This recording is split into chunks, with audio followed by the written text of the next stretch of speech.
You and I are constantly bombarded by misinformation from politicians, celebrities, and media personalities who demonize guns and gun owners. Their accounts are contrary to my experience as a responsible gun owner, a retired police officer, and a professional competitive shooter.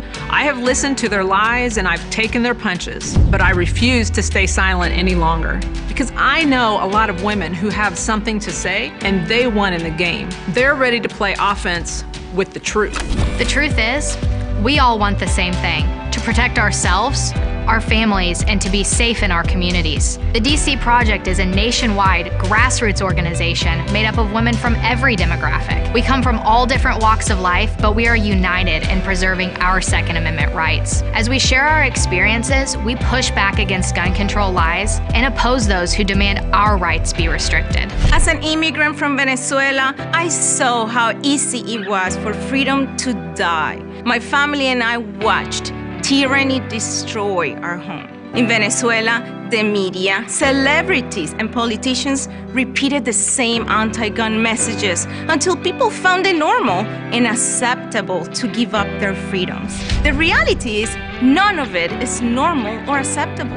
Hungry and helpless, Venezuelans are now unable to protect themselves. Now, as a proud American, I am determined to guard against the same things happening here. We constantly hear about common sense gun control, like universal background checks, banning assault weapons, ghost guns, high-capacity magazines, and gun show loopholes. Every city that is facing massive crime waves have put these policies into place. Common sense tells me that they don't work. So why do people still believe the idea that those policies save lives? Actual common sense is holding criminals accountable, not letting them out of jail or encouraging them to be more confrontational. Common sense is not stealing the right of the American people to protect themselves. This is the message that America needs to hear. The DC Project works to reduce firearm accidents by campaigning for education in schools.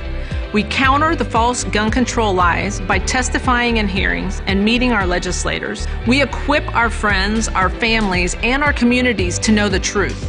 Gun owners are good people.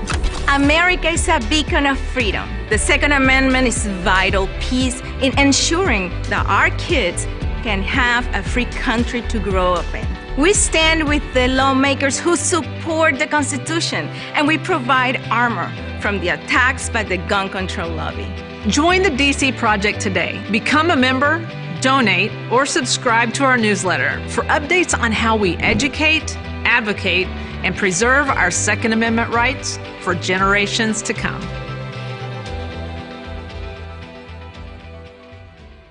When people use a firearm in self-defense, they could be arrested or sued and face extensive legal costs. Firearms Legal Protection provides uncapped legal defense for any member who uses a legal weapon in defense of themselves or others, providing members with peace of mind in these difficult situations by covering all attorney fees and other benefits. Use code EOTT at firearmslegal.com for a discount on all membership plans. Protect yourself.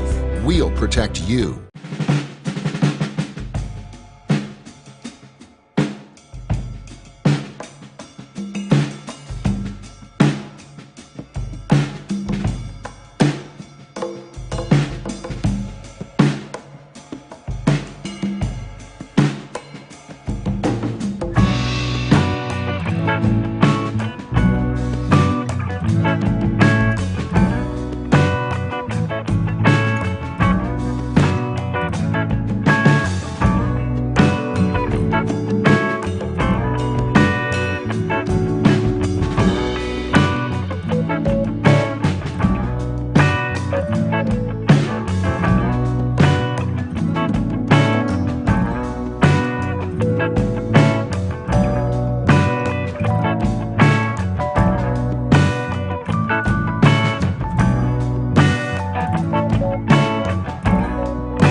Shooter standby.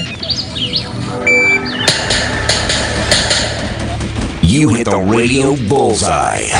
And the home for everything Second Amendment, concealed carry, the latest gear, reciprocity, legislation, the right to self-protection, and it shall not be infringed.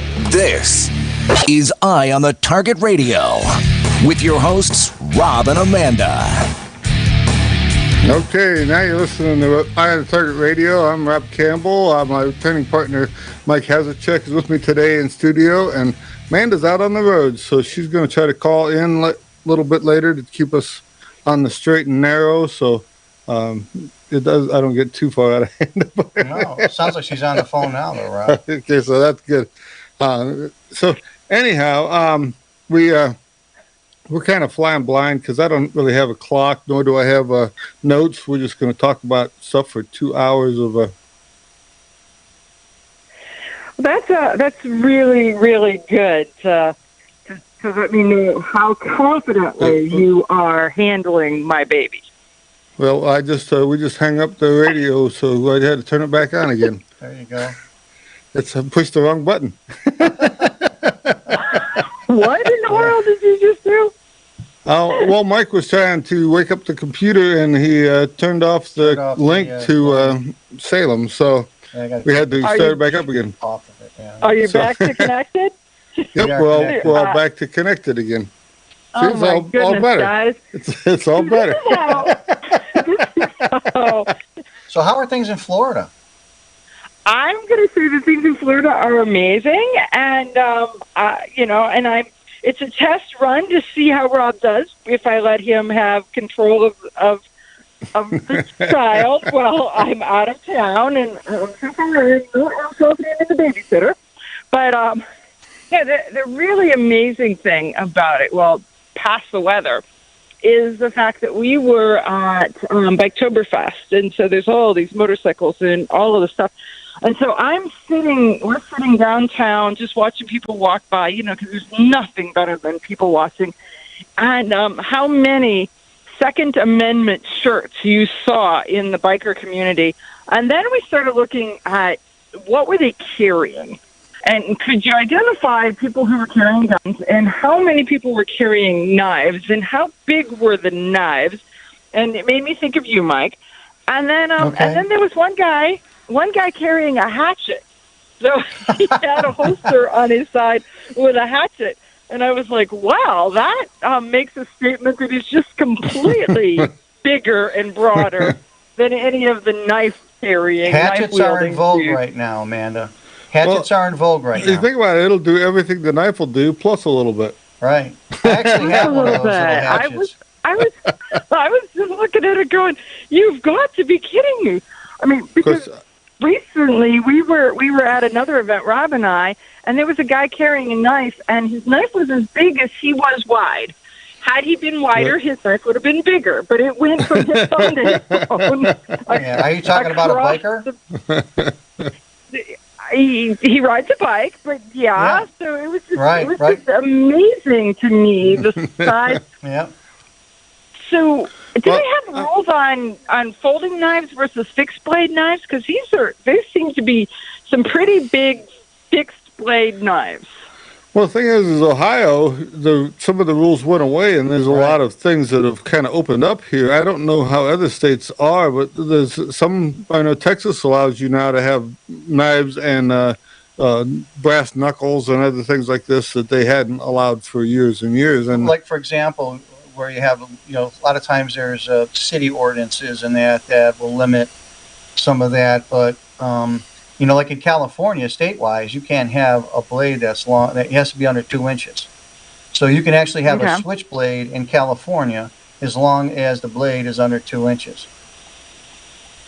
But in Ohio, I see people carrying everything, Bowie knives. I mean, to your point, Amanda, there's no size limit.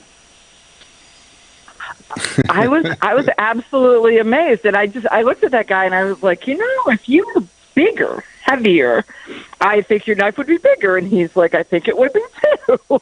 Exactly. I have one of those I have one of those hatchets that actually It has like a little holster that attaches onto your belt. Very comfortable, and for people who go hunting or they're out in the outdoors, easy to carry it, and you're seeing a lot more of those around now. How do I turn up Mike's audio on this with that first dial? So that I can hear him, or so that he can hear you? Paul says Mike's audio is low, and I was going to turn it up, but I didn't know how. Okay, it's on the dial on the upper side. Trace the it back top to the side, cord. and then it's the You have to trace it to the cord. first, and it's the first one that. Right, that's all. So trace it to the cord. All right, is that better? I'll turn it up a little bit, and we'll see if it's better or worse. Okay. Okay. If you hear something that sounds like a little mouse talking, that'll be Mike on the mic. Mike That'll the be mouse. Mike on the mic. That's right. Mike on the mic, right. So yeah, and if you're looking for Mike, he has a show called Mike on the Mic. Sometimes he posts it on Facebook and also on Buzzsprout. Yeah, Buzzsprout. So you can go and listen to some of his stuff, and it's some of it is pretty interesting. He has some pretty good guests on for hand-to-hand combat and knife manufacturers and different things like this. So if you're into any of that kind of stuff. So to our listeners, we talk about Mike periodically as your training partner. And so you two are kind of inseparable. And I know that you are on his show most of the time. So when you tune in and find Mike on the Mic, you will find a familiar voice, which is Rob.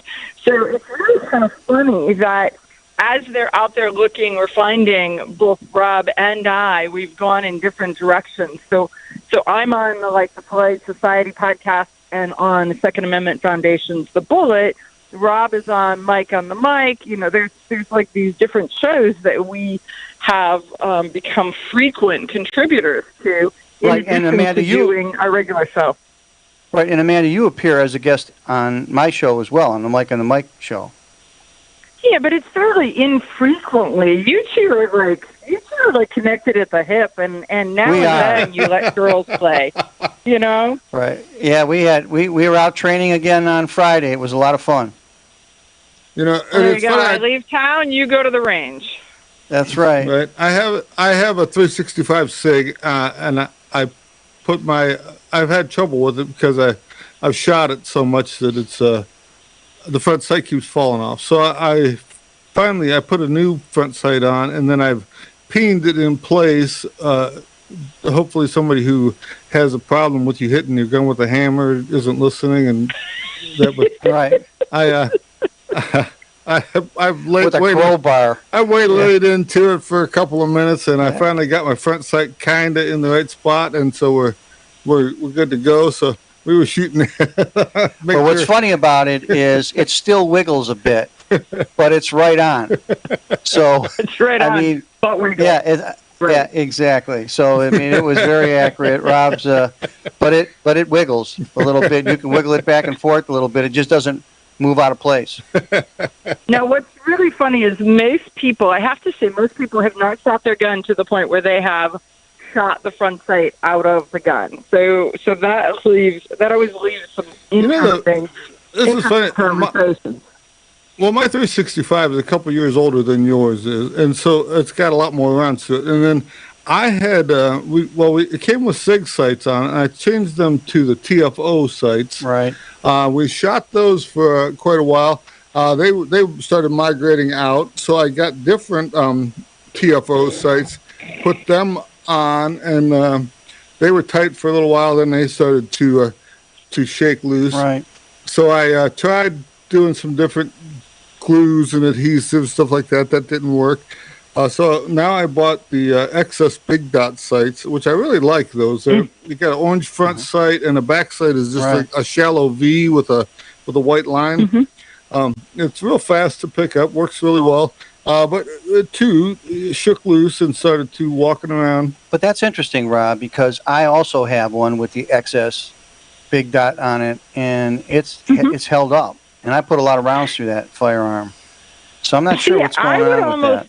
I would almost say that because his gun does this, I think that it's a manufacturer's I'm gonna talk bad about SIG for a minute. Talk smack about SIG. I think it's a manufacturing defect, and I've given this a lot of thought. What I actually think is that the angle that they put in there is just not right on your gun, and so it goes in tight, but it's not doing 100% hold. It's only holding at like the tip of the angle or at the foot of the angle. Right. And, so after a couple hundred recoil, after a couple hundred recoil cycles, it starts to rocking back and forth, and then the slot gets bigger. And what we did notice though was several years ago, the True Glows and well, it looks like we're going to be taking a break here. Yeah, we'll be back in a little bit here, but it's like I say, we don't have a clock, so we just have to go by what the music's going on. So we'll see you in a couple minutes here after the commercial. Okay, we'll be back.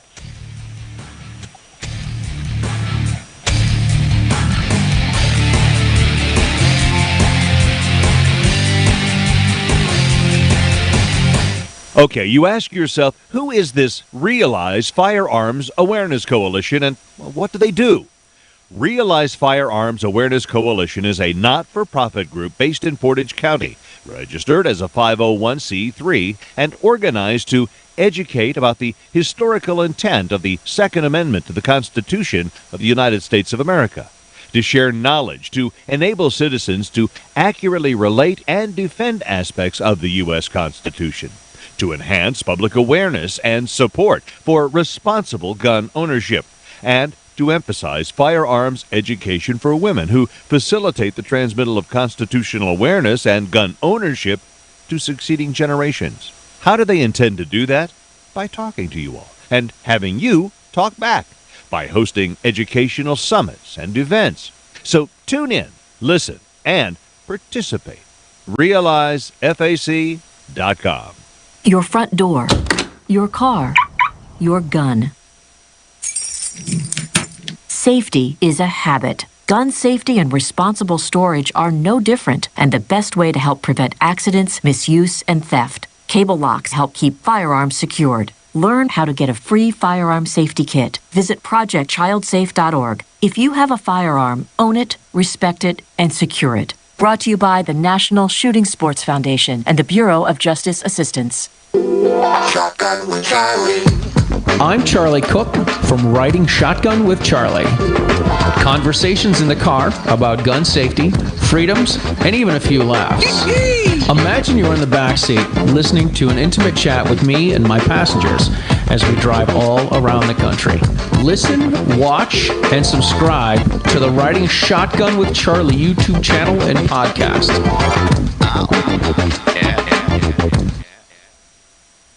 Grab your friends and head to Georgia to train with the Complete Combatant. The Complete Combatant offers a unique approach to self-defense training, layering the first signs of danger, lethal versus non-lethal decisions, and even surviving the aftermath. They offer premier firearms training with a range master certified instructor and host the top minds in our industry.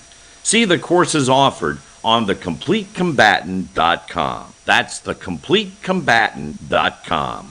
When people use a firearm in self-defense, they could be arrested or sued and face extensive legal costs. Firearms Legal Protection provides uncapped legal defense for any member who uses a legal weapon in defense of themselves or others, providing members with peace of mind in these difficult situations by covering all attorney fees and other benefits. Use code EOTT at firearmslegal.com for a discount on all membership plans. Protect yourself. We'll protect you. Ladies, ever wish you could find a brand that understood the difference between feminine and functional? A brand that didn't make you choose between looking good and looking tough.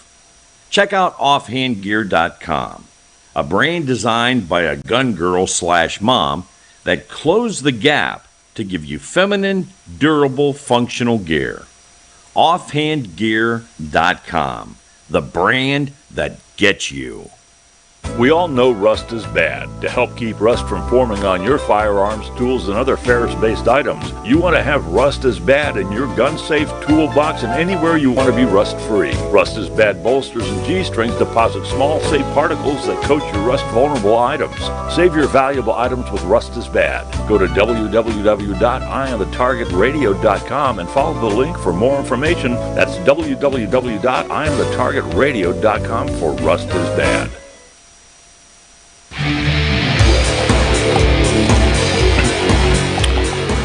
Okay, so we're back, and somebody had put in JB Weld won't hold the sights on.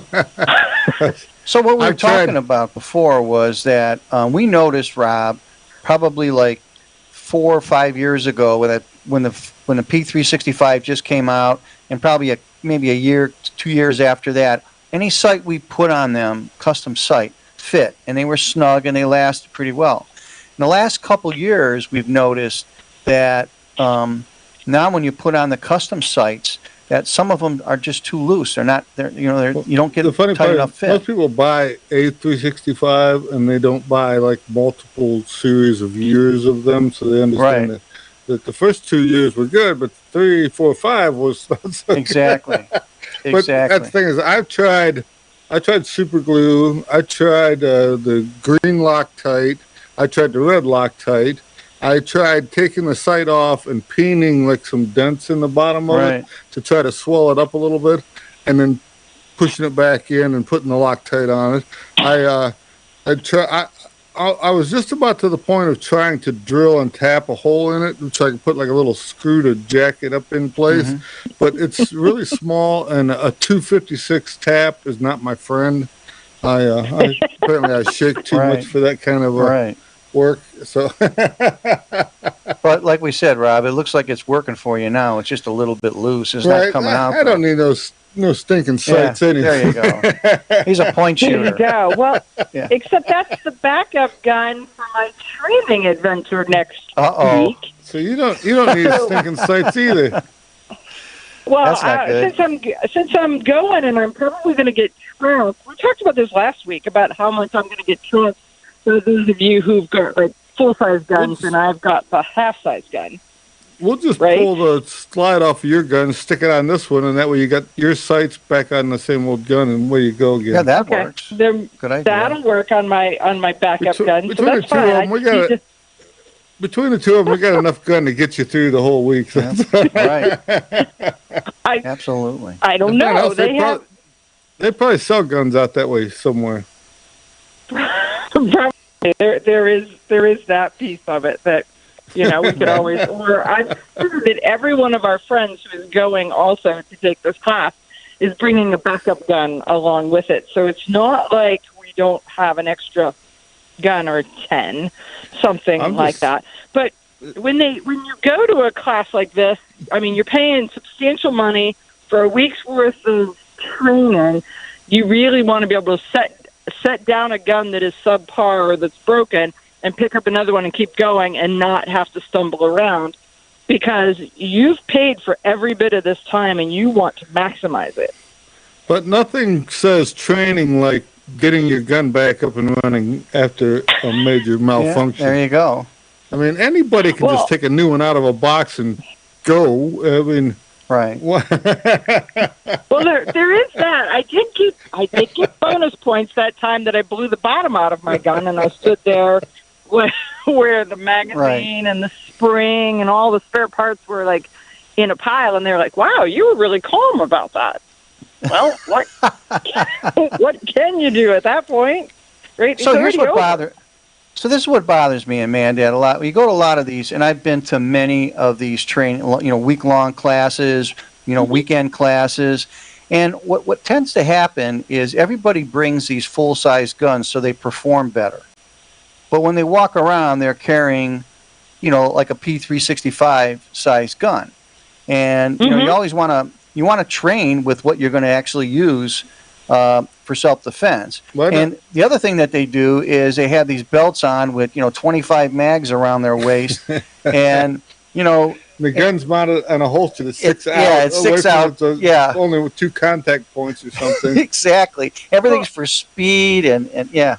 Yeah, no, I get some of that, and some of it is that they want you to focus on things that are. There's stuff you can focus on at home, and there's stuff that you focus on there. They want to teach you things, but they also don't want 47 different people groping around for wherever or however they keep their gun, and it's just that's there are holstering classes or holstered classes. This one is not one of those, but I get exactly what you have to say about that, where you need to practice pulling your gun out, accessing your gun the way that you carry it. I just knew that I'm going to go, and some of the people who are training with me this time carry bigger guns. And so this is the gun that I carry. This is the gun that I shoot. This is the gun I will take the class with. And I'm starting my excuses now.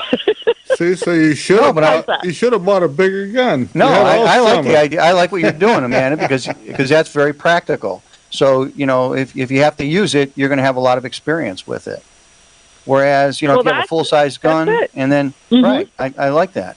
So we have another toy for you to try out that we played with on Friday. And, Amanda, this is the Shockwave, Mossberg Shockwave 590S. So it's the new version of the Shockwave, which you don't have to have the OPSL insert for it to accept the shorty shotgun shells. So it can put in shoot 3-inch, 2 3/4, and 1.5-inch shells, and you can mix and match them. It doesn't matter. And we put a Crimson Trace saddle on it, so it has a green laser on it, and it was really good out to 20 yards. You could actually see that green dot on what you were putting it on, and it was fairly, nice, nice sunshine. Bright day, yeah, it was a bright day too. And you got to try it out. I think the recoil with those little shorty shells is really minimal compared to full 2 3/4. I think that's pretty cool, and I think that you guys need to talk to our folks about what's the advantage of the little shorty shells and why are they getting so darn popular. I'm not going to stay with you guys for this whole show. You guys are going to take my baby and run with it, and be gentle with it and be educational to all of our folks. There you go. We're gonna teach it to smoke cigarettes and drink beer. That's what we're gonna do. I am now somewhat scared. That's right. Rob still has not taken his hat off and turned it around yet, so he's okay. Real good, right? Yeah. Well, I'm somewhat concerned because it's quiet right now, but it's not going to stay that way. So I'm going to say bye. You guys have a great show. I'll talk to you. Okay. Bye. We'll be right back with commercial break.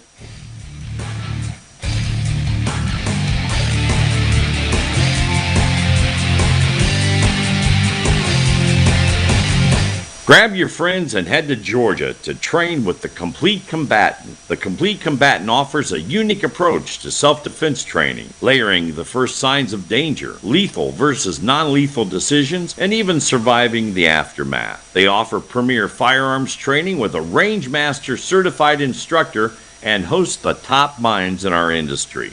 See the courses offered on thecompletecombatant.com. That's thecompletecombatant.com.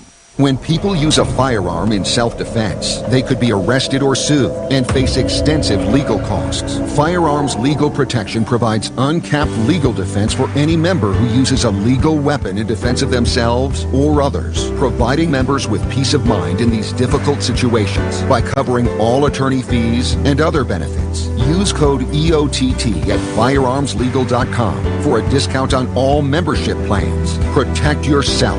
We'll protect you. Okay, you ask yourself, who is this Realize Firearms Awareness Coalition, and what do they do? Realize Firearms Awareness Coalition is a not-for-profit group based in Portage County, registered as a 501c3, and organized to educate about the historical intent of the Second Amendment to the Constitution of the United States of America. to share knowledge, to enable citizens to accurately relate and defend aspects of the U.S. Constitution, to enhance public awareness and support for responsible gun ownership, and to emphasize firearms education for women who facilitate the transmittal of constitutional awareness and gun ownership to succeeding generations. How do they intend to do that? By talking to you all and having you talk back, by hosting educational summits and events. So tune in, listen, and participate. RealizeFAC.com. This is Cheryl Todd of Gun Freedom Radio, and I am proud to join Amanda Suffolcool and all the 50 women, one from each state, in our grassroots efforts to protect the Second Amendment as delegates of the DC Project. Grassroots organizations like the DC Project run on donations, so please consider donating to our GoFundMe/DC Project to keep the promise of freedom alive. Shotgun with Charlie. I'm Charlie Cook from Riding Shotgun with Charlie. Conversations in the car about gun safety, freedoms, and even a few laughs. Imagine you're in the back seat listening to an intimate chat with me and my passengers as we drive all around the country. Listen, watch, and subscribe to the Riding Shotgun with Charlie YouTube channel and podcast. Ladies, ever wish you could find a brand that understood the difference between feminine and functional? A brand that didn't make you choose between looking good and looking tough. Check out offhandgear.com, a brand designed by a gun girl/mom that closed the gap to give you feminine, durable, functional gear. Offhandgear.com, the brand that gets you.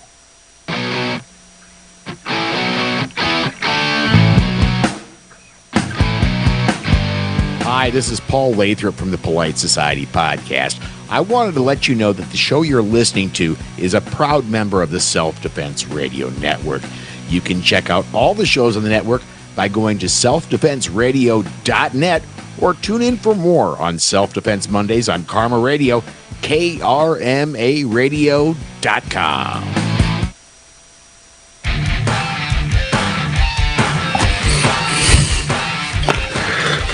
Okay, so we're back, and Mike's got some more information about these shotguns, the 590S, and some of the little shells that he's been playing around with. Right, so I think this is a great home self-defense shotgun, and let's kind of go through the specs of it. So the 590S, made by Mossberg, shoots, we're talking about the 12 gauge version of it.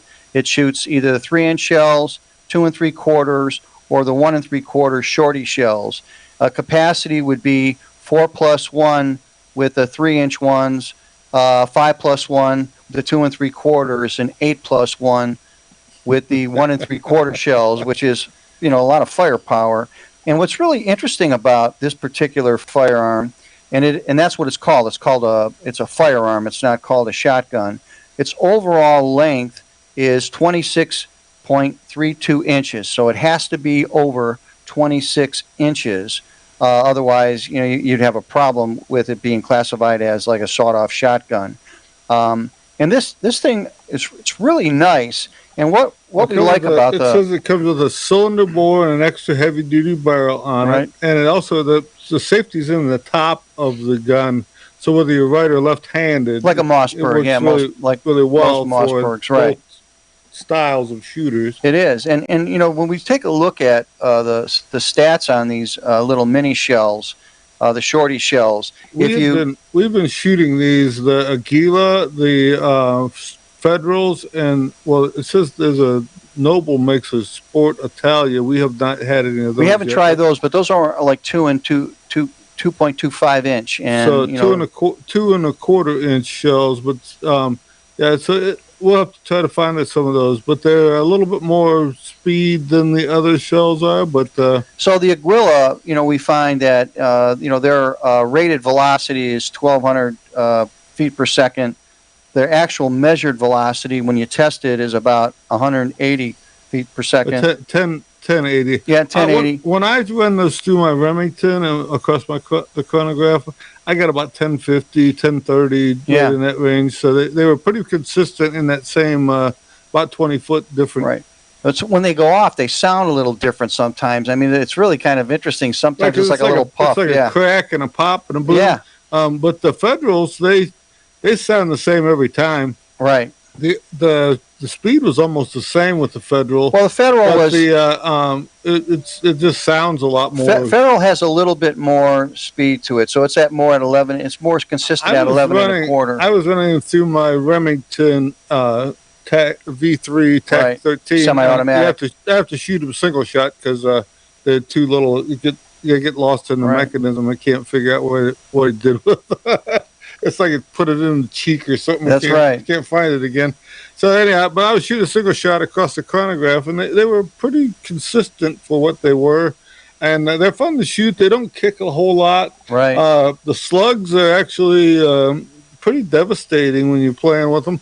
The buckshot also, it makes a pretty decent pattern, and it's you lose a little bit of pellets for count over the short or over the standard length shells, but I don't think it's enough that you would notice. Really. Well, what's interesting about the pattern size that since you brought that up is with the Aguila, the pattern size is a little bit wider. It's about 6.8 by 7.7 at 10 yards, and then when you go to the Federal shorties, that's about 6 3/4 by 4 3/4 pattern size, and then the Noble is at about 6.5 inches by 7.5 inches. So kind of interesting. But when you go to the 2 3/4 shells, that's where like the Remington managed recoil shell, the double-aught buckshot with 8 pellets. That pattern at 10 yards is 10 yards. It was 1.8 inches by 1.5 inches. So it really. So basically, it's just starting to spread out just a little bit. Right. There, so. Right. And then, but the funny part was they had a Hornady critical defense. Right. 2 3/4 inch buckshot, and they're saying they went 4 by 3. By 3 inches. So there's a lot of disparity in the size of the patterns. When you play with a shotgun shell, though, depending on the type of wad they use and so for what they were planning and doing, if you look at some of the Federal stuff, they have a really heavy duty wad on some of their things. Like if you're trying to hit a goose that's a half a mile in the air, you want the wad to stick with it so it's traveling together as a gang, and then kind of break away later so that your pattern stays better at a distance. But if you have this super long range shell and you're shooting at close range, it's pretty much like shooting a slug. It hasn't had time to separate or do anything. There's other different types of wads that some of them come out and they open like a brake shoe so that they get away from the pattern as much as possible to try to not disturb the BBs coming out. It was back in the 60s, they used to use flannel and cork and all different kinds of things for a wad, and they didn't even wrap the shot in anything. It was riding right on the barrel. They found that it left flat spots and that, so you would have pellets that were flying out every different direction. So then they started to wrap the shot in a plastic wrapper. They still use this cork and felt and different type of wadding, depending on some of it just cardboard or whatever.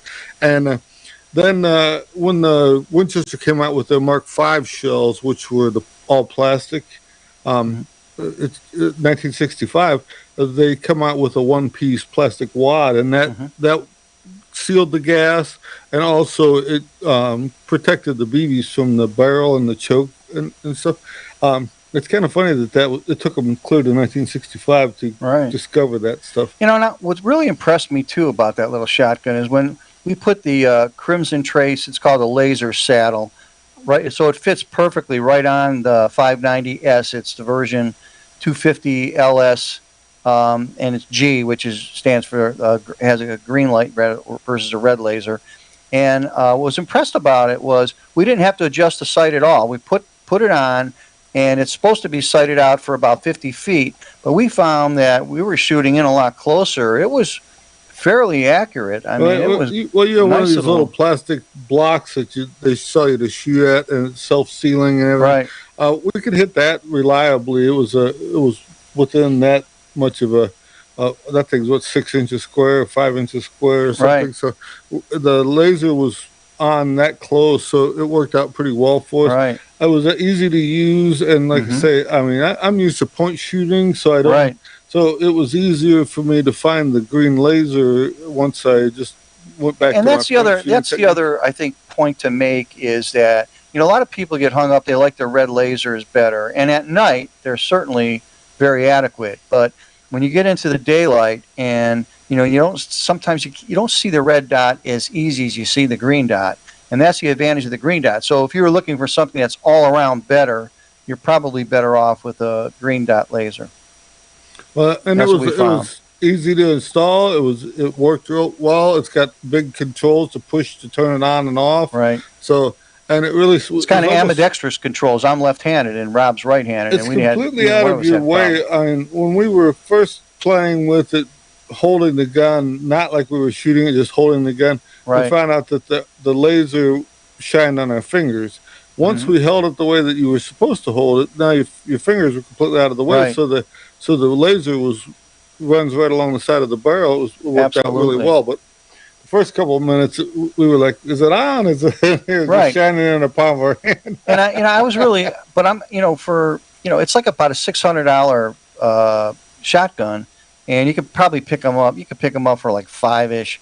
And all around. But they make the 590, and then the S is the newest one. The S is the one that can accept all 3 different size shells. If you get just a regular 590, you have to get this opsol insert that you have to put in, and then you can only shoot when you put that insert in. You can only shoot the 1 3/4 shells. If you want to shoot 3-inch or 2 3/4, you have to take it out. Whereas with the new 590S, it accepts all sizes, mix and match, and you don't have to do anything with any retrofit to put in there. So, I mean, really, I think hats off to Mossberg. I think they have a winner. This is a winner playing with it. And sure. I think the other thing that I'd like to see Remington come back and start making that V3. Oh, yeah. I'm in love with my V3, and I wish I would have bought 2 of them when I had it. Right.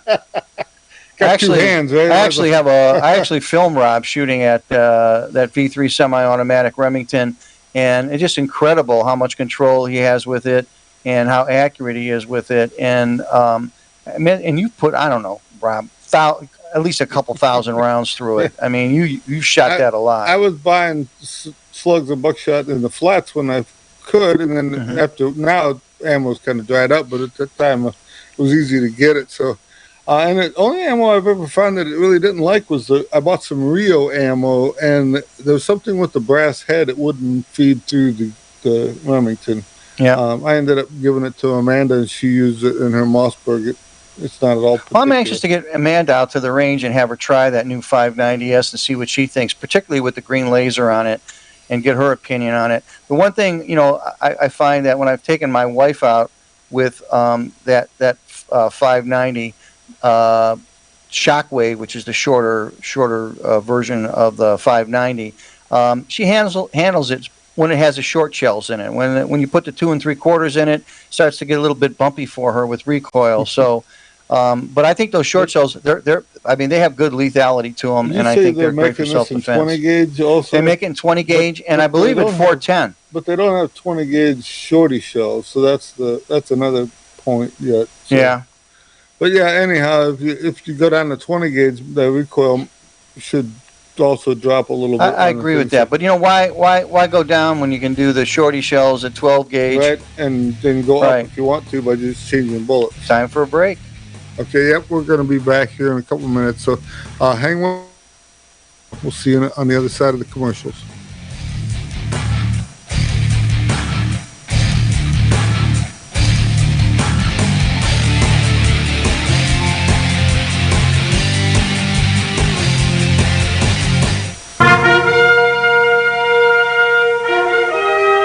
Honest citizens like you protect themselves every day. We talk about it every week on the Self-Defense Gun Stories podcast. Were these gun owners lucky, or did they have a plan? How should we defend the people we love? We discuss recent examples on the Self-Defense Gun Stories podcast. Put us in your pocket.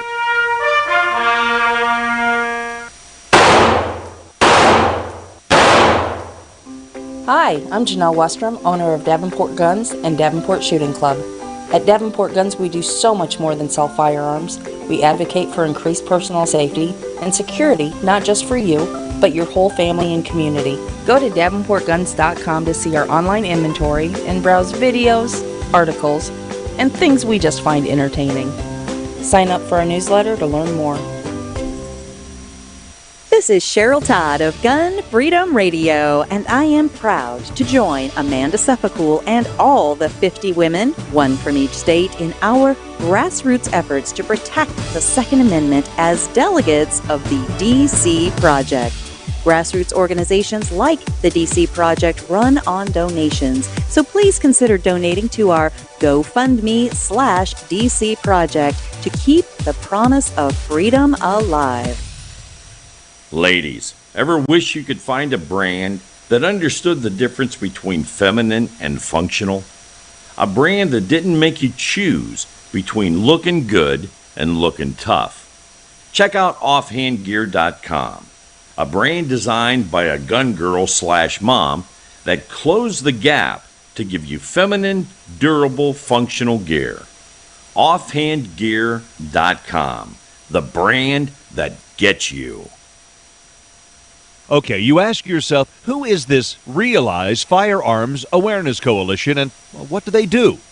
Realize Firearms Awareness Coalition is a not-for-profit group based in Portage County, registered as a 501c3, and organized to educate about the historical intent of the Second Amendment to the Constitution of the United States of America, to share knowledge, to enable citizens to accurately relate and defend aspects of the U.S. Constitution, to enhance public awareness and support for responsible gun ownership, and to emphasize firearms education for women who facilitate the transmittal of constitutional awareness and gun ownership to succeeding generations. How do they intend to do that? By talking to you all and having you talk back, by hosting educational summits and events. So tune in, listen, and participate. RealizeFAC.com. Shotgun with Charlie. I'm Charlie Cook from Riding Shotgun with Charlie. Conversations in the car about gun safety, freedoms, and even a few laughs. Imagine you're in the back seat listening to an intimate chat with me and my passengers as we drive all around the country. Listen, watch, and subscribe to the Riding Shotgun with Charlie YouTube channel and podcast. When people use a firearm in self-defense, they could be arrested or sued and face extensive legal costs. Firearms Legal Protection provides uncapped legal defense for any member who uses a legal weapon in defense of themselves or others, providing members with peace of mind in these difficult situations by covering all attorney fees and other benefits. Use code EOTT at firearmslegal.com for a discount on all membership plans. Protect yourself. We'll protect you.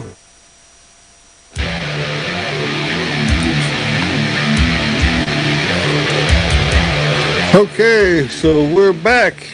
Mike here has a story. He has got was a mall an attack at the mall locally here in Akron, and the guy had a concealed handgun. And Mike's going to tell us about how. Yeah, so this was a really interesting incident that just happened recently here in Ohio, in the Akron, Ohio area. So it was reported that this concealed handgun license holder was forced to defend himself and his companion when they were attacked at a shopping mall. So it reads as follows: a concealed carry weapons permit holder told police that he drew his pistol while he and a woman were being attacked by two men at the Summit Mall, and he said his weapon fired while he was being tackled.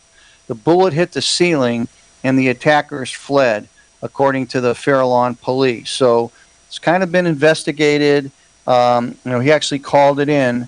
And I found it really interesting because, we do a lot of close quarter. Rob and I do a lot of close quarter combat training, and so basically, what he had to have done was they were facing him.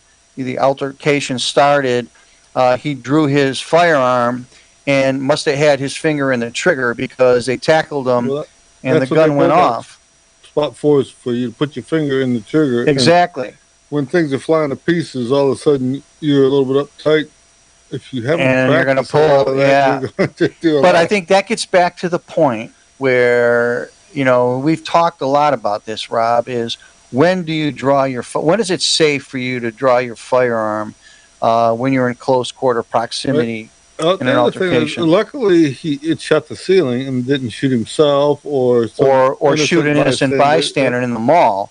And I think one of the worst case scenarios you can have in an altercation is being taken down to the, because I would say that 90% of the people out there, unless they have some wrestling or Brazilian Jiu-Jitsu experience, really have a hard time dealing with people when they're taken down to the ground. Well, and they're saying, too, that the Fairlawn police responded to the scene at 2:35 p.m., so that's midday. Right, when it was probably a lot of people in the mall. Right, so it wasn't like it was late at night or anything where they were doing something But I thought it was kind of interesting that, had to have his finger on the trigger. He's getting taken down to the ground. The gun goes off. I mean, it's all the wrong things you want to happen in an altercation. Now, did he prevail? Well, he prevailed because nobody got hurt. And once the gun goes off, they decided they want to. And the bad guys decided to get out of there, right?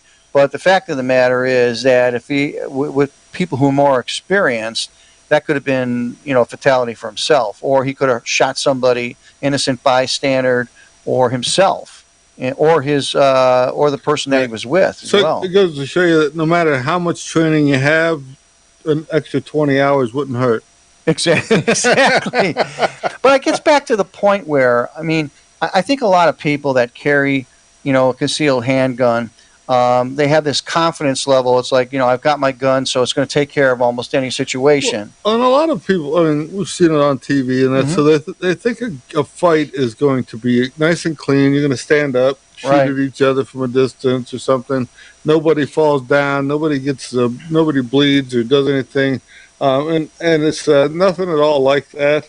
A lot of times that close quarters, you're using that gun more as a hammer than you are as a gun. So you want to make sure your finger's off the trigger till you're ready to shoot, and then slap them around with the pistol as much as possible, because it does make a good hammer if you got a good grip on it. I actually made if our listeners are interested, I actually have on my YouTube channel, which if you go to YouTube and you go to Mike and then Hasychack, that's my last name, I have a couple close quarter combat YouTube videos out there that really show you how to handle being taken down to the ground when you have your firearm, how to get control of the fight before you're going to deploy your firearm, getting that opponent off of you so you can draw your firearm, and a lot of simple things that you can do to get control of the fight. Particularly,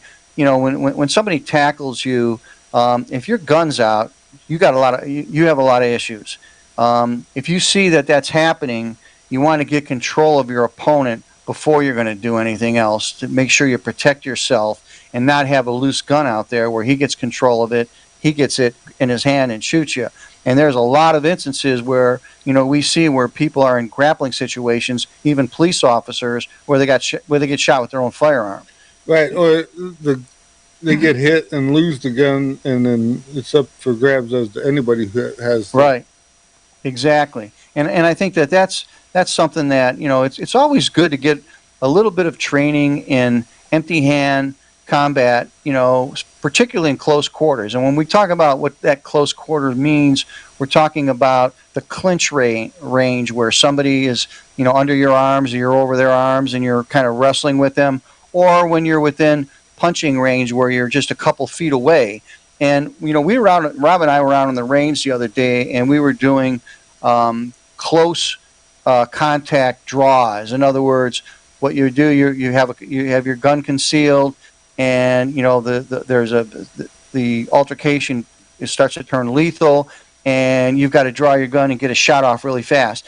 And we were timing ourselves, and you can get into the range of about we were at like 0.96 to about 1.5 seconds, and actually drawing that gun, and what you're shooting from is it comes out of your holster, you're turning it, pointing it in the direction of that attacker, and then you're firing it. And you're not extending your arm out or anything like that, because if you extend your arm out, you could grab it. Right. Basically at your belt level and their belt level, and then you're shooting from there. So you're probably going to get like a pelvis hit, which is a good one to take somebody down. But you can do that. I mean, Rob and I are not spring chickens, so we've got arthritic hands and everything else. So that kind you could get it out in under a second when you're really zipping with it. If you practice, I practice with your firearm unloaded, get in close contact, draw it as fast as you can, and just get the hang of it, and then do it really slow if you're out on the range for safety purposes,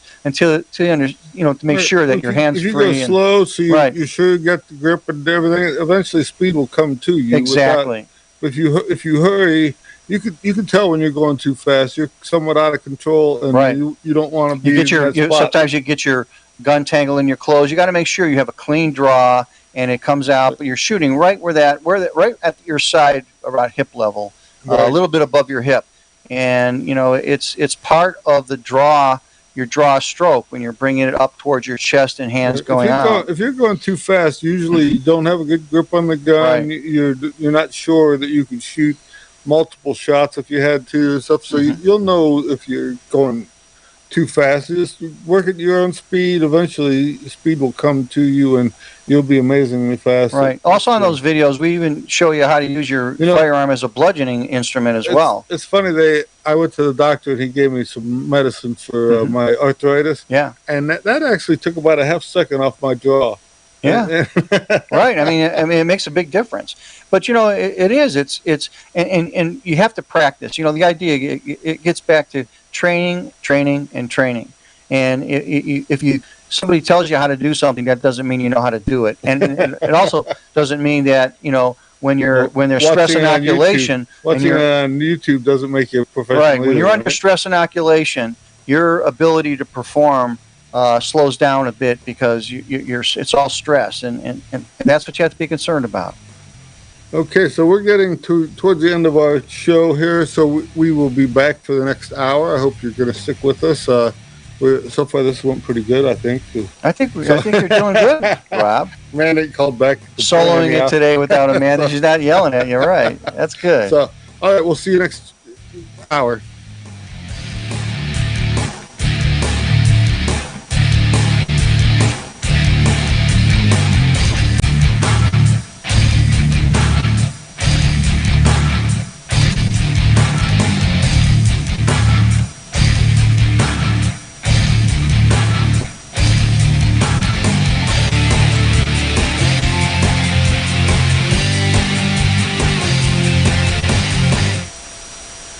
Okay, you ask yourself, who is this Realize Firearms Awareness Coalition, and what do they do?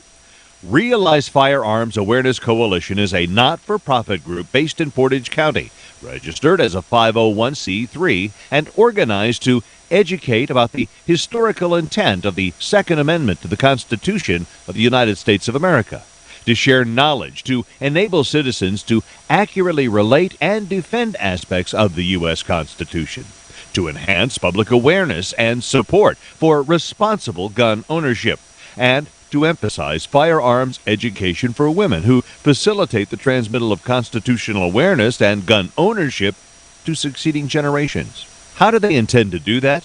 By talking to you all and having you talk back, by hosting educational summits and events. So tune in, listen, and participate. RealizeFAC.com. When people use a firearm in self-defense, they could be arrested or sued and face extensive legal costs. Firearms Legal Protection provides uncapped legal defense for any member who uses a legal weapon in defense of themselves or others, providing members with peace of mind in these difficult situations by covering all attorney fees and other benefits. Use code EOTT at firearmslegal.com for a discount on all membership plans. Protect yourself. We'll protect you.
Shooter standby. You hit the radio bullseye.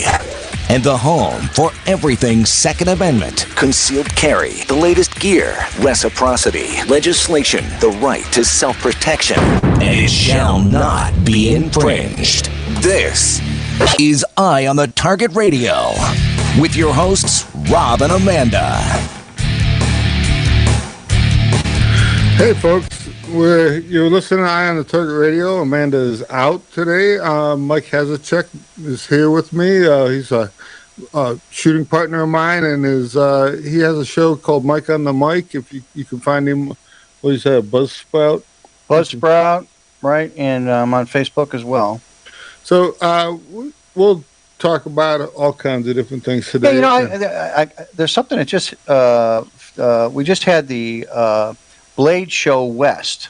It was a couple of weeks ago. Maybe it was just about a week ago or so. And this is where it's kind of a national meeting where they bring all these knife makers come in and they display. So it's kind of like when the NRA does their show, like the SHOT Show, right? Exactly. Like this, and they have two different ones in the year that are pretty nice sized ones. And really, there's a new knife that's coming out for self-defense that's really been interesting, and I've been following the design of it. And it's made by Fox Knives, and the original design of it came from a guy named, I think his name is Ed Calderon. He's a high-level combat instructor and did a lot of undercover work in Mexico with the cartels and all that. And he designed this knife that he named after his mother. It was called the Elvia, and the reason why he named it after his mother is it looks like a pear knife, so it's kind of hooked in the opposite way that a knife would be. The shape of the knife would be hooked where the edge kind of hooks on the bottom. Where on a karambit, the hedge, the sharp parts on top, and you have this hook on it that kind of a half moon look to it. And it's funny, you think about it, they designed a knife long time ago, and it's like, what, this curve, that curve, is like, you'd think somebody would have thought of every different curve by now. I think some of these knife makers are so innovative, yeah. And so what happened was, I think Calderon he did a design with Emerson, who is a great knife maker, and it's called the Elvia.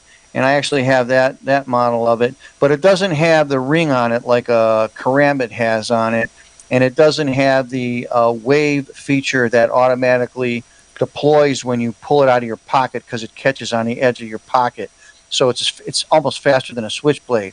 And what I really like about this new design that they have coming out is that it takes the Elvia and it puts a wave on it.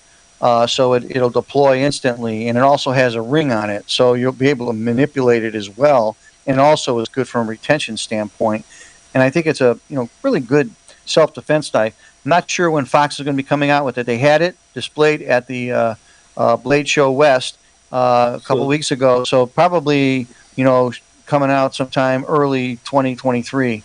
What could somebody expect to pay for a good quality knife like that? Something like that's going to be around $250, I'd say. Those.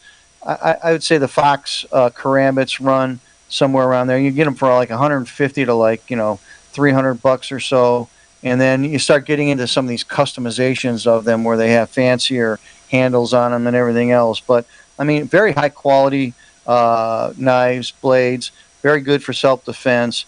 Also, just good for a pocket carry as well. Those blades could be used for, multi-purpose. So it's funny is people who like recoil at a $200 knife or something.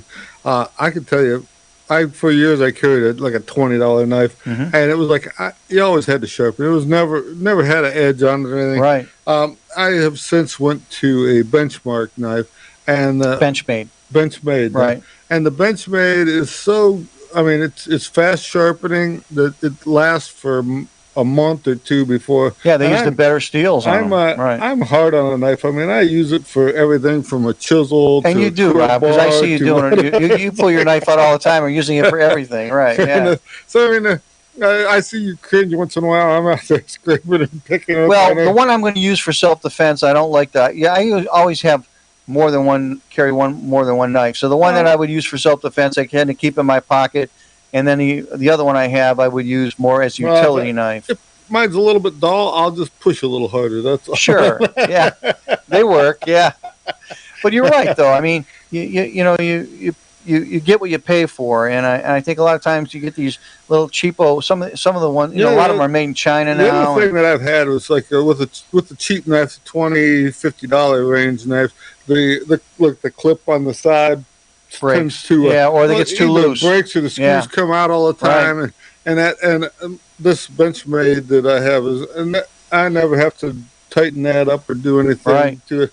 It's an incredible. Well, knife. Also we were talking about Emerson makes great knives too. Emerson, Benchmade. I think a lot of it is you get what you pay for. So the boys, when they want $250 for a knife, if you're a knife person and you use your knife, it's worth that kind of money because otherwise, the other knife, every time you want to use it, it's dull or it's broken. Or and the other important thing too is how it's locks. If it has like a liner lock, and to make sure that it works well and it's not gonna deteriorate. Some of those have like a little flick thing that's hard to get depending on how your fingers work. You get in there to unlock it and stuff. And some on my Benchmade, it's just got like a roller pin that rolls up and blocks it in place. It makes it real easy. And we've talked about on our radio show, Rob, quite a bit. Is Bram Frank is a blade master, renowned Filipino martial artist.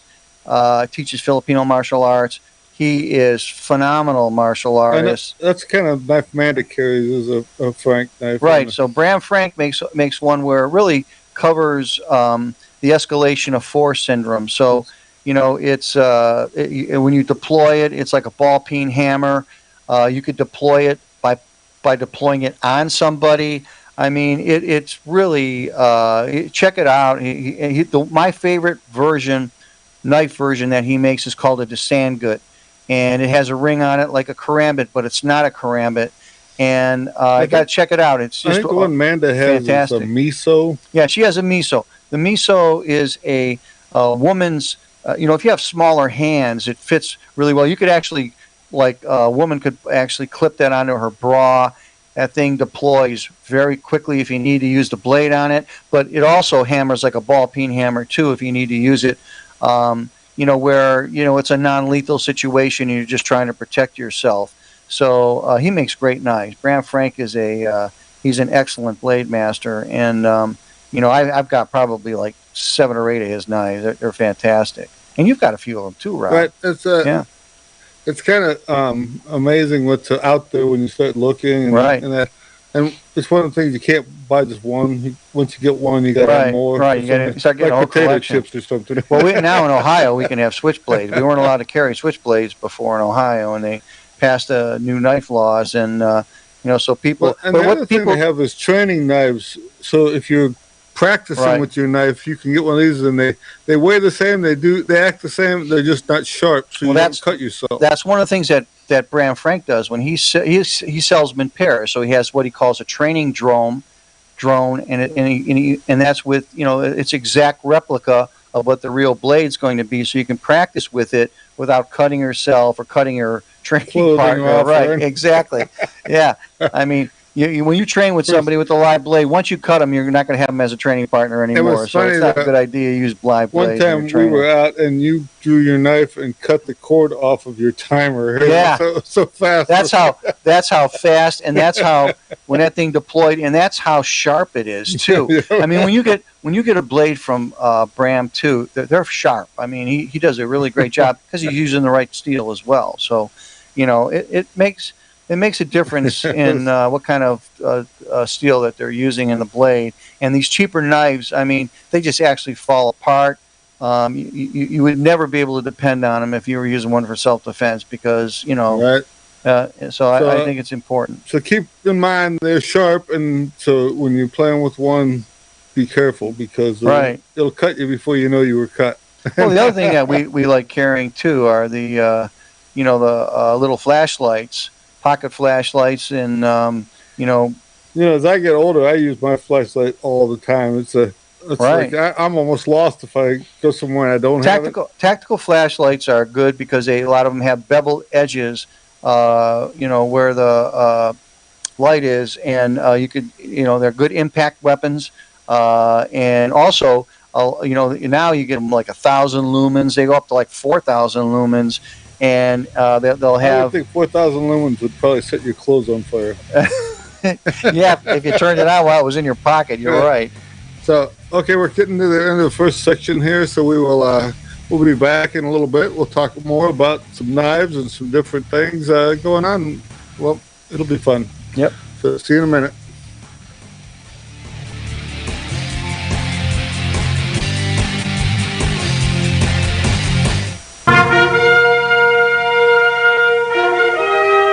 Honest citizens like you protect themselves every day. We talk about it every week on the Self-Defense Gun Stories podcast. Were these gun owners lucky, or did they have a plan? How should we defend the people we love? We discuss recent examples on the Self-Defense Gun Stories podcast. Put us in your pocket.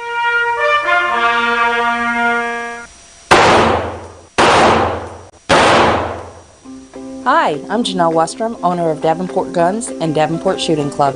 At Davenport Guns, we do so much more than sell firearms. We advocate for increased personal safety and security, not just for you, but your whole family and community. Go to davenportguns.com to see our online inventory and browse videos, articles, and things we just find entertaining. Sign up for our newsletter to learn more. Your front door, your car, your gun. Safety is a habit. Gun safety and responsible storage are no different, and the best way to help prevent accidents, misuse, and theft. Cable locks help keep firearms secured. Learn how to get a free firearm safety kit. Visit projectchildsafe.org. If you have a firearm, own it, respect it, and secure it. Brought to you by the National Shooting Sports Foundation and the Bureau of Justice Assistance.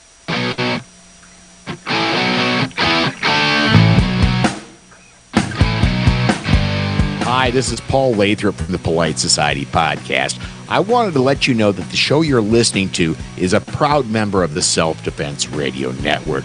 You can check out all the shows on the network by going to selfdefenseradio.net or tune in for more on Self-Defense Mondays on Karma Radio, krmaradio.com.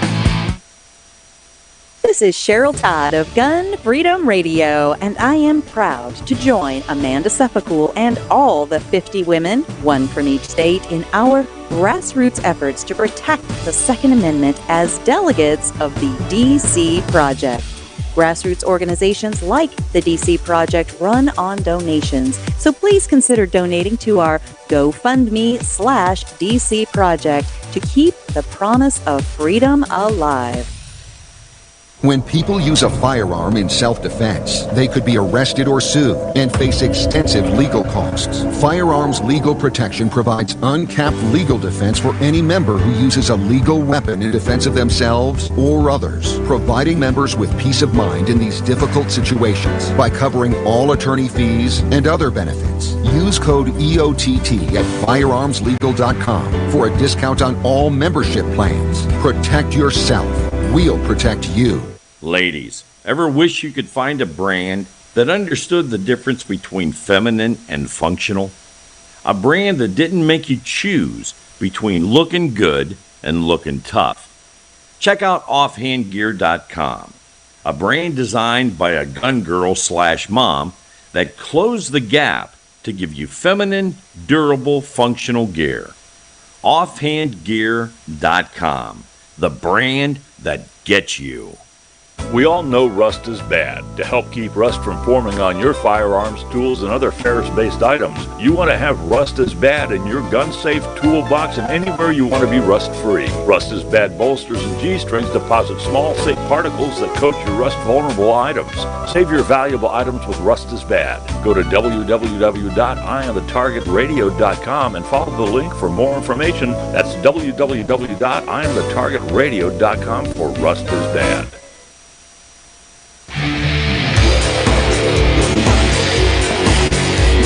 Okay, well, we're back, folks, and we've got some different things to talk about.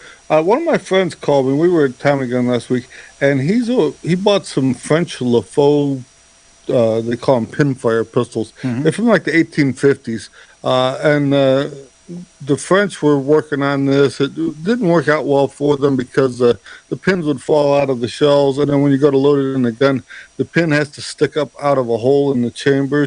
So they're kind of slow loading that. They were faster than a muzzle loader, but still not as good as a standard cartridge gun. And but he bought two of them at different times. Both of them are like 11 millimeter guns. One is silver trimmed with ivory grips, and it's really pretty. The other one was missing a couple parts, so he did some repair work to it. So now it's to the point of making ammo. So he is watching some YouTube videos of a guy in Hungary who's loading and shooting his own ammo over there. And so that guy was using a 45 automatic casings and then turning them down a little bit. So my friend Garrick has some 8 millimeter Mauser casings, which almost have identical sizing. And since you don't use the primer in the back, the 8 millimeters you have are Burdam primed, so you can't reload them anyways. So it's a perfect vehicle for this. You got to kind of drill it from the side and then put the primer down inside the casing, and then the pin has to go in and seal all back up again, and then you load your powder and bullet in it. So it'll be fun to see when he gets it going. It's a science fair project from the 1850s. Wow. We'll see how. The guns What's are something kinda, like that worth, Rob? It's hard to really say. I think he paid a couple $100 a piece for these. The one, like I say, was missing some parts. The other one, I think nobody was paying attention that day at the auction. They're kind of skeletonized looking guns when you look at them because they don't have much of a frame or anything around them. And so it'll be interesting to see what it's like, because they should have some pretty good recoil for as lightweight as they are. And that's but there was one, he had an Italian pistol that he had got 1890s era. It was a 10.4 millimeter, and he made some ammo for it, and it was not at all ergonomic to hold on to when you when you got to hold the grip. The trigger was so far down and back that I couldn't hardly get my hand where I could pull the trigger back far enough to fire it. But once I got the hang of it, it was amazing how accurate this old gun was. I mean, it would shoot all those shots in the same hole, but there was just it was so uncomfortable to use. Well, we're only a couple months away from the shot show 23. Yeah, it's funny. One of my friends sent me the clock, the SHOT Show clock, so it gives you a countdown like 101 days, 14 hours, and 30 minutes. It'll be interesting to see, what as we come out of COVID, and these gun manufacturers are starting to do more. But they've been setting records all along with how many guns they've been selling. So their old crappy guns are selling great. Do you think they're going to come out with new exciting stuff, or is it going to be just a? Well, the one I'm waiting for is KAR.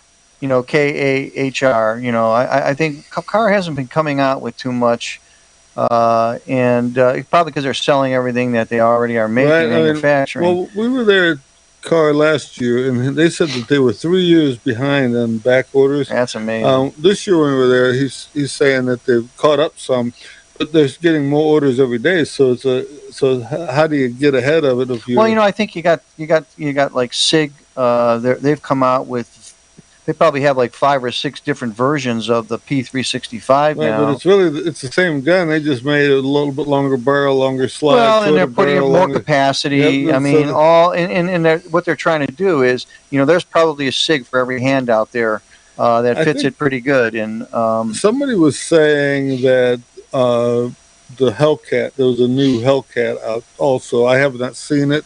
Well, it probably has the RMR on it. Right, so we'll have to look at that. And then I seen too, there was a little article where Ruger supposedly is making a like an AR-10 platform gun in 308.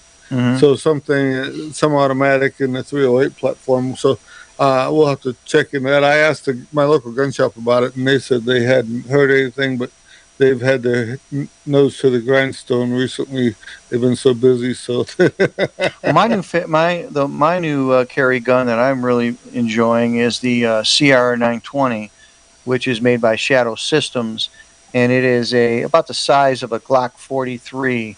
Fits in Glock 43 holsters, and you fire that gun, and Amanda has fired that gun. I mean, it is really nice. They done some really good work with it. Well, and when you first got the gun, you had a little bit of issues with something. They identified that something with the coating on the barrel. They sent new barrels to everybody, and all works and great since then now. you've not had any issues I've had at no all, problems so- with it. It's great. I carry it all the time. It's smooth. It's accurate. It's really a nice firearm, and hats off to them. They came up with a real winner. I shot it the other day. It was funny when you were shooting it. Your first and second shot were almost together. It's like there was a couple shots that were so close together that I wasn't sure that if it was two shots or not. Right. And it's like I had to look at the timer to see what. Yeah. Yeah. It was amazing how quickly you could get that second round off. And Yeah, I mean, but it is. It's a nice firearm, and they continue. They're coming out with another line of firearms that are more budget oriented. So they're a little bit not as expensive as these higher end ones, and I think they're going to probably be winners as well because they're building a reputation of quality out there, and their customer service is excellent as well. well, it's funny. Everybody wants the cheapest thing they can get their hands on, but Yeah. think about it. What's your life worth? I mean, if you need something that's going to work when you want it to, whether Right. it's full of donuts or it's froze solid or it's been 6 or 8 months since you looked at it the last.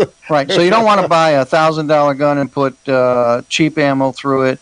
You don't want to put it in a $5 holster. I mean, it's your life that you're going to depend on with it. So you really want to That's a make, big it's thing. an We always say investment. The first holster is bought on price. The second holster is bought on comfort and usability. Right.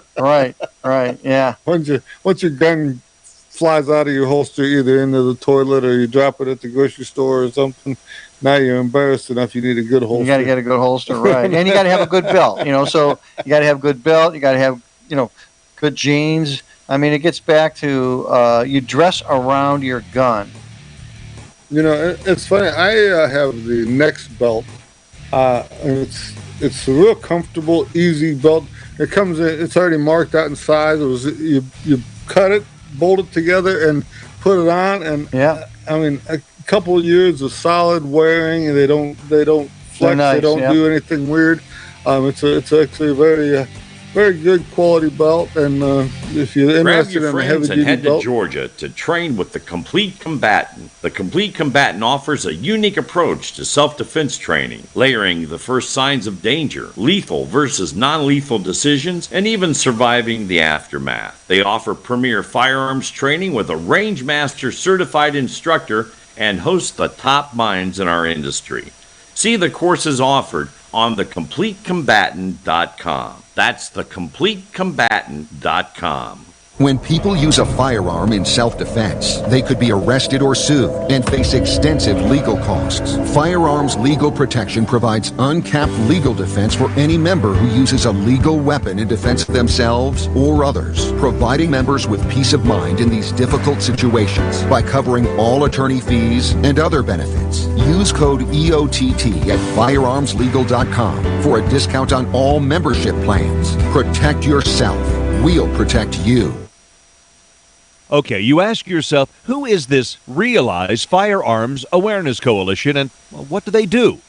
Realize Firearms Awareness Coalition is a not-for-profit group based in Portage County, registered as a 501c3, and organized to educate about the historical intent of the Second Amendment to the Constitution of the United States of America, to share knowledge, to enable citizens to accurately relate and defend aspects of the U.S. Constitution, to enhance public awareness and support for responsible gun ownership, and to emphasize firearms education for women who facilitate the transmittal of constitutional awareness and gun ownership to succeeding generations. How do they intend to do that? By talking to you all and having you talk back, by hosting educational summits and events. So tune in, listen, and participate. RealizeFAC.com. Ladies, ever wish you could find a brand that understood the difference between feminine and functional? A brand that didn't make you choose between looking good and looking tough. Check out offhandgear.com, a brand designed by a gun girl / mom that closed the gap to give you feminine, durable, functional gear. Offhandgear.com, the brand that gets you. We all know rust is bad. To help keep rust from forming on your firearms, tools, and other ferrous-based items, you want to have Rust is Bad in your gun-safe toolbox and anywhere you want to be rust-free. Rust is Bad bolsters and G-strings deposit small, safe particles that coat your rust-vulnerable items. Save your valuable items with Rust is Bad. Go to www.eyeonthetargetradio.com and follow the link for more information. That's www.eyeonthetargetradio.com for Rust is Bad. Your front door, your car, your gun. Safety is a habit. Gun safety and responsible storage are no different, and the best way to help prevent accidents, misuse, and theft. Cable locks help keep firearms secured. Learn how to get a free firearm safety kit. Visit projectchildsafe.org. If you have a firearm, own it, respect it, and secure it. Brought to you by the National Shooting Sports Foundation and the Bureau of Justice Assistance. Shotgun with Charlie. I'm Charlie Cook from Writing Shotgun with Charlie. Conversations in the car about gun safety, freedoms, and even a few laughs. Imagine you're in the back seat listening to an intimate chat with me and my passengers as we drive all around the country. Listen, watch, and subscribe to the Writing Shotgun with Charlie YouTube channel and podcast.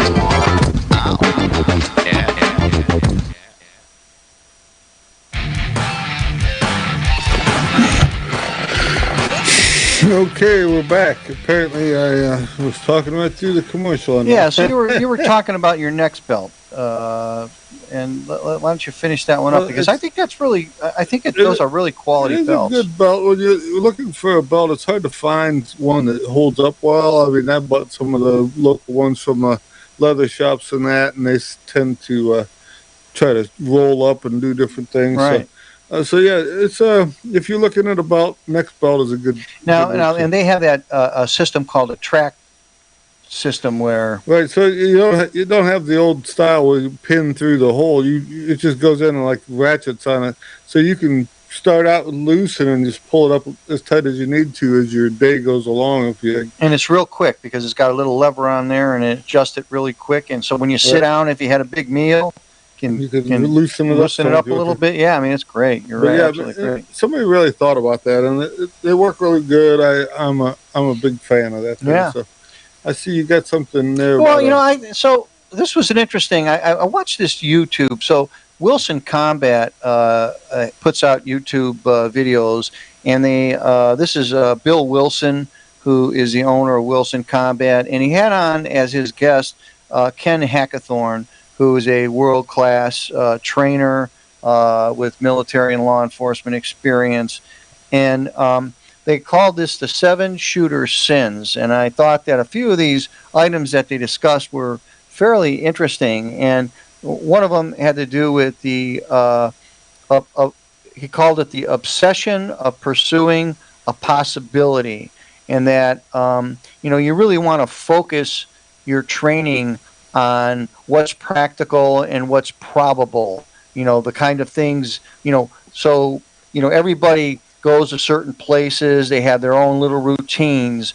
What is a scenario that you may need to defend yourself in, given, your daily routine versus training for something that may be a once in a million kind of an altercation. And the example that he gave was a lot of people practicing headshots at 50 yards with a handgun.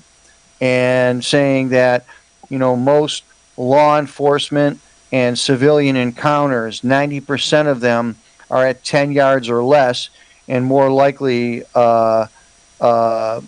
in closer. So, a lot of times it's only a couple feet out to around 10 yards, and to really focus your training at 10 yards and in for the probable altercation versus saying, hey, I'm going to spend my next week training to make a 50-yard headshot to see if I can do that and keep practicing that. Now, there may be some crazy situation where, and I could see like maybe an active shooter situation where you've got, you got to make a longer shot. You're with a loved one. You have no exit, and you're trying to shoot a headshot at that distance versus just a body shot. A body shot, right? So, I mean, it was just, I thought it was a very good point that when you're out there training, train on what's practical for your routine and what you may encounter, and not doing all kinds of crazy things. Like, the other thing too is like, a lot of times people go out, and we were talking a little earlier about this with Amanda, they go to these training sessions and they want to look good, so they have a full-size gun that they never usually carry with them. They've got 5 magazines on them on these belt clips that you never would have on you because you really couldn't conceal it. And, they don't have a concealed holster. It's an outside the waistband holster. Everything is set up for speed and to perform. A competition rig for like a competition rig, right? USPSA or something right. like this. And I remember once going to Tactical Defense Institute in Ohio, which is a world-class training center, and John Banner runs it, and he's really very, very good. And they had this advanced concealed carry class, and I found this really interesting. There was these 2 pharmacists, and they had run this pharmacy at some store outside, inside of a store, and they had been there for several years. Had a particular situation happen. They says, you know what, we need to be prepared. So they basically wore their pharmacy overcoats while they were training. They were using pocket pistols because they slipped really easy and concealed well in their pharmacy jackets, and they practiced the whole training session for 3 days with those outfits on. And there was also a guy there that had a suit and tie on, and he said, hey, look, I'm a lawyer. This is how I dress every day, and this is how I need to be able to be prepared. I'm in a suit all week long, and that's how I want to train so when I'm on the range. Sure. That's how you carry it. I mean, it doesn't go to, if you go to a class and learn how to draw out of a holster, but yet you carry your gun in a purse all the time, or you carry it somewhere else, or you have a gun that's mounted, say, under your desk or something, you need to practice getting to it without knocking it down or losing it in the middle of the draw or something. And the other good point that they made was both Wilson and Hackathorn made is that, train with one gun and spend your money on ammo to practice with it, because ammo, is fairly expensive today. And instead of going out and buying 2 or 3 different guns and trading off on them all the time, buy one gun, get really good with it, spend your money on ammo that you can train with on the range, and get really good with that one gun. I like one of the lists is practicing at what you're good at and not what you suck at. And that's right. There's a lot of people who are good at shooting two-handed, right? But when it comes down to one hand or weak hand, they really, or point shooting, they stink out loud. So they just try not to do that. You actually need to know how to master that. I mean, I had a spot where I had a cataract and I couldn't see out of my right eye. I remember that. Yeah. So I just switched to left-hand holster and stuff. Mm-hmm. And you laughed at me because nobody could just switch over. But I had practiced so much that it really didn't. You became a left-handed shooter, right? Yeah, which is really good. Now you shoot with both hands. So, I mean, that's important. I mean, I think that's important. I mean, you want to practice things that you're not good at. You know, one of the things that a lot of people aren't good at is mag changes. You know, so you go to these training classes, and you have these expensive mag belts on with, you know, where the mags are really easy to access. But in actuality, when you're walking around with concealed carry on your daily routine, you have that mag stuffed in your pocket. It's in your pocket, or it's in a concealed belt pouch that's inside your pants that really doesn't. And that's what you need to practice with. You need to practice doing your mag change with the gear that you're going to walk around with when you're preparing yourself for self-defense. And it doesn't really help you a lot if you've got all these. If you're cheating and using equipment that gives you fast access and quick mag changes. So I thought that was a really good point. And then I thought one of their points was really, really good. One of the 7 sins is getting a good grip. And you got to practice drawing with your firearm by getting a good grip on it. And what they said was kind of interesting. You know, all these gurus out there say things like, okay, you want to have a 70-30 or a 60-40 grip, meaning that your alternate hand is going to be where you're going to grip the gun a little bit harder, and your trigger finger hand is going to be where you may grip a little bit less, and that might be the 30-70. And they basically said that, how in the heck do you know that that's the case? And they brought up an example of Rod Latham, who basically said, no, you grip that handgun as firmly as you can with both of your hands, and that's what's going to happen. It's kind of that oh my goodness moment where you've got that. In that story you were reading where the guy got hit and he shot the ceiling, right? He had a looser grip on the gun. He may have lost the gun altogether. Right. So it does make. I mean, holding it as tight as you can, you're going to shoot better, and then too, you don't take a chance on losing the gun. Exactly. The other thing I notice, a lot of people, if you don't practice, everybody, when they pick the gun up, they have a different grip every time. Right. So practicing, just grabbing the gun, getting your hand on it, so that you have the same exact grip every time you pick the gun up, makes you a much better shooter in the long run, without really doing anything more than just training yourself how to get your hand on that gun as high up as you can, and all your fingers in the right location and ready to shoot. Well, one of the things I like that you do, Rob, in some of your classes is you take, you're out on the range and you have put a barrel out there, and you take the handgun facing down range and you put it flat on that barrel, and then you tell the person, okay, you have to pick up that handgun and fire it. Because a lot of times, people, where they're at home, they're accessing their handgun, which is in a safe. They've got to pick that handgun up.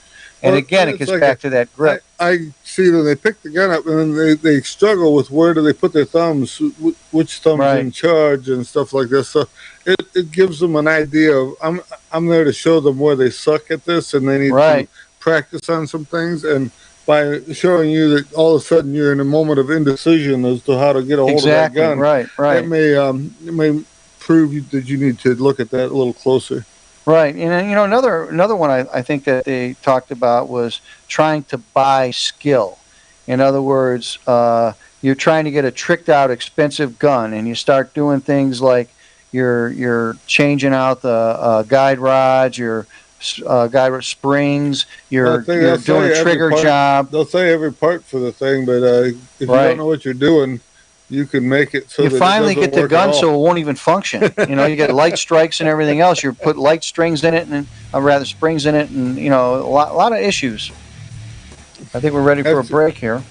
Well, then we will be back in a little bit as soon as we're done. And this is pretty good stuff, I think. Yeah, it's fun stuff. So see you on the other side of the commercials.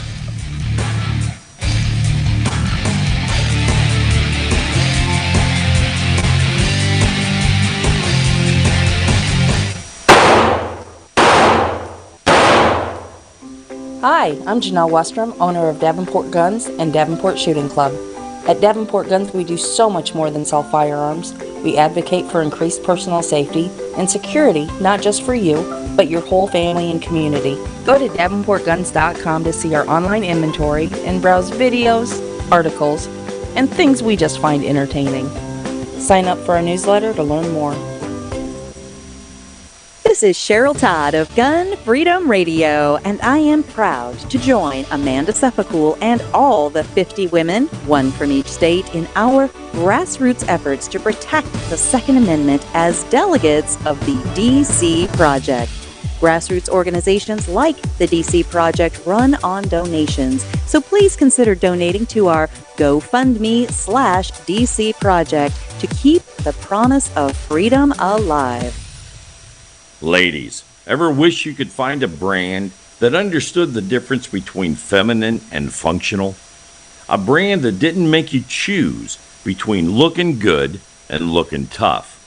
Check out offhandgear.com, a brand designed by a gun girl/mom that closed the gap to give you feminine, durable, functional gear. Offhandgear.com, the brand that gets you. We all know rust is bad. To help keep rust from forming on your firearms, tools, and other ferrous-based items, you want to have Rust is Bad in your gun-safe toolbox and anywhere you want to be rust-free. Rust is Bad bolsters and G-strings deposit small, safe particles that coat your rust-vulnerable items. Save your valuable items with Rust is Bad. Go to www.eyeonthetargetradio.com and follow the link for more information. That's www.eyeonthetargetradio.com for Rust is Bad. Okay, you ask yourself, who is this Realize Firearms Awareness Coalition, and what do they do? Realize Firearms Awareness Coalition is a not-for-profit group based in Portage County, registered as a 501c3, and organized to educate about the historical intent of the Second Amendment to the Constitution of the United States of America, to share knowledge, to enable citizens to accurately relate and defend aspects of the U.S. Constitution, to enhance public awareness and support for responsible gun ownership, and to emphasize firearms education for women who facilitate the transmittal of constitutional awareness and gun ownership to succeeding generations. How do they intend to do that? By talking to you all and having you talk back, by hosting educational summits and events. So tune in, listen, and participate. RealizeFAC.com. Your front door, your car, your gun. Safety is a habit. Gun safety and responsible storage are no different, and the best way to help prevent accidents, misuse, and theft. Cable locks help keep firearms secured. Learn how to get a free firearm safety kit. Visit projectchildsafe.org. If you have a firearm, own it, respect it, and secure it. Brought to you by the National Shooting Sports Foundation and the Bureau of Justice Assistance. Grab your friends and head to Georgia to train with the Complete Combatant. The Complete Combatant offers a unique approach to self-defense training, layering the first signs of danger, lethal versus non-lethal decisions, and even surviving the aftermath. They offer premier firearms training with a Rangemaster certified instructor and host the top minds in our industry. See the courses offered on thecompletecombatant.com. That's thecompletecombatant.com.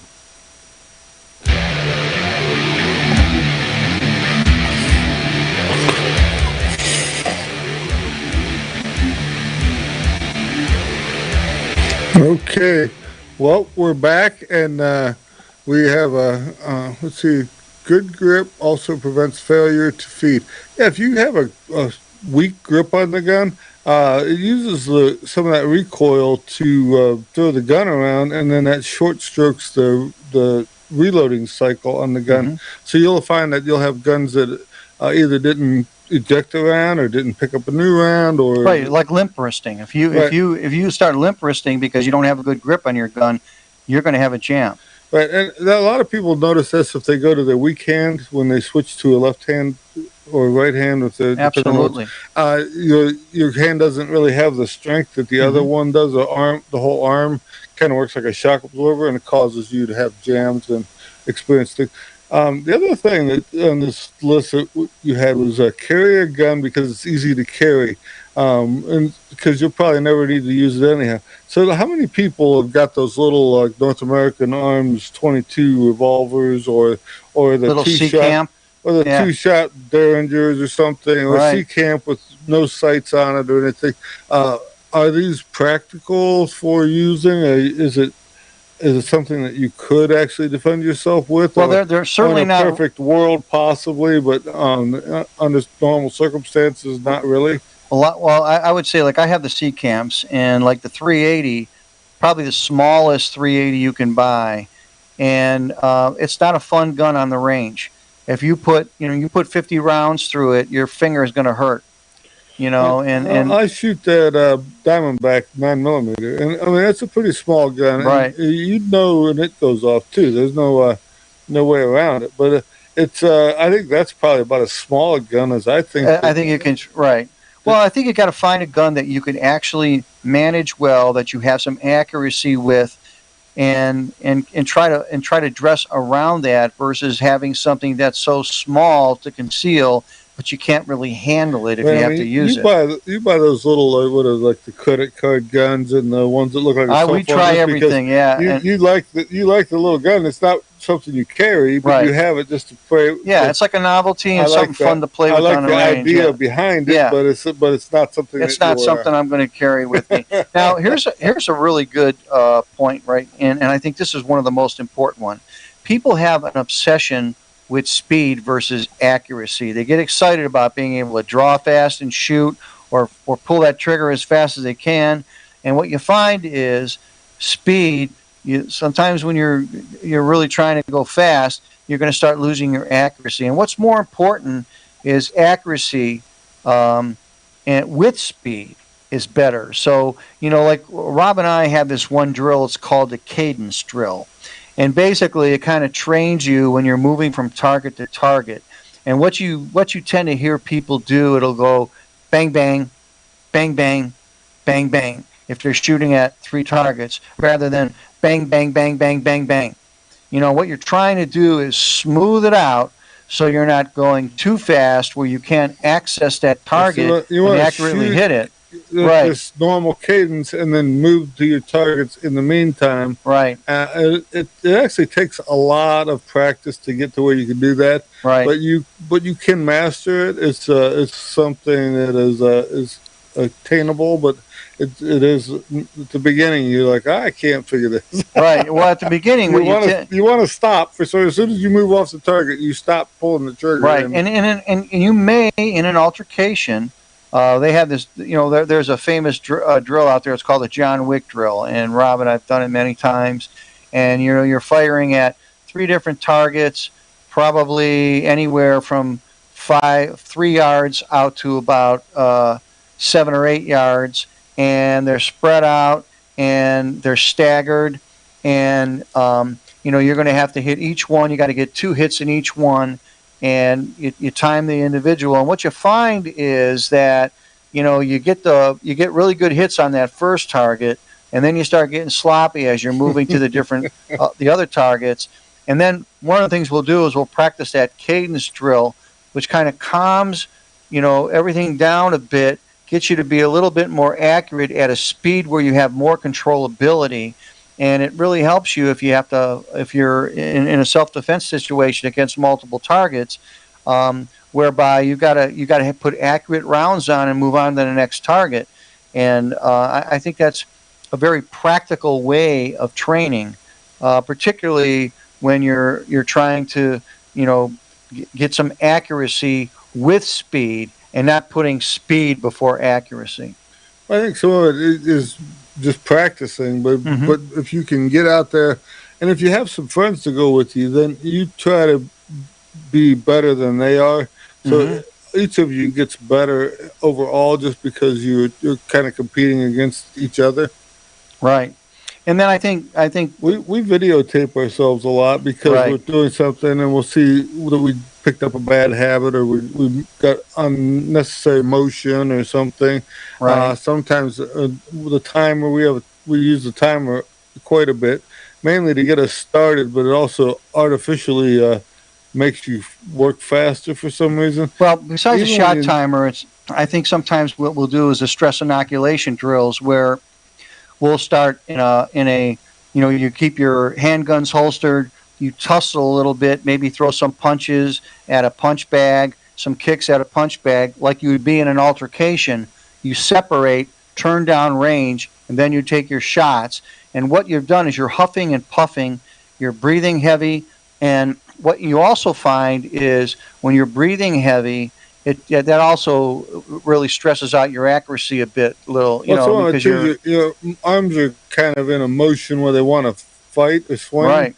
And so trying to calm them down, and your muscles are jumping, and it is a lot to try to control at the same time, and it was a lot harder than I thought at the beginning. I figured, I'll just punch a couple of punches, turn and shoot, and my arms didn't want to play along. Right. And I think you have to get used to, that's how an altercation a lot of times starts out. It starts with a little tussle. There might be a couple punches thrown. It gets out of control, turns into a lethal situation. Somebody draws a knife, whatever they're doing. And when you're breathing heavy, making that accurate shot makes it a little bit more challenging. So stress inoculation is a great thing to introduce into your training, but you want to make sure that when you're doing it with an instructor who has experience with it and knows how to do it in a safe manner. Right, and there's a lot of different ways of doing it, and some of them are not so good. So pay attention to hear what the whole story is before you get started. Let's put it that way. Right, and we can't stress enough, how important training is. I mean, Rob and I probably train at least once a week to go out to the range, and that's probably more than the majority of people out there. If you're a competitive shooter, obviously you're doing it all the time, but if you're somebody who's you're practicing for self-defense, you'd be surprised how fast you lose those skills when you take a month or 2 months off. And that's important to get back onto that range and train. And we train all year round, even when it's cold here in northern Ohio. Sometimes our friends will come out with their rifle or whatever, and they forget where the controls are. They don't know what button does what. And right. It's almost like you're watching them go, and it's like, I know they know how this gun works. They were using it a couple months ago. Right. And now all of a sudden they go to drop the magazine and close the bolt, and they push the wrong button at the wrong time. And training breeds familiarity, and that's what you have to have. You have to have familiarity with your firearms. You got to make sure that you're not second guessing yourself. It's natural. Muscle memory is really important. So, yep. So it's a lot of fun though to go out the range when you can, and depending on the range you have, if you're allowed to actually jump around or do anything like this. But anyhow, so that seems to be the end of our show. We're zooming through this pretty fast. There you go. We will see you next week.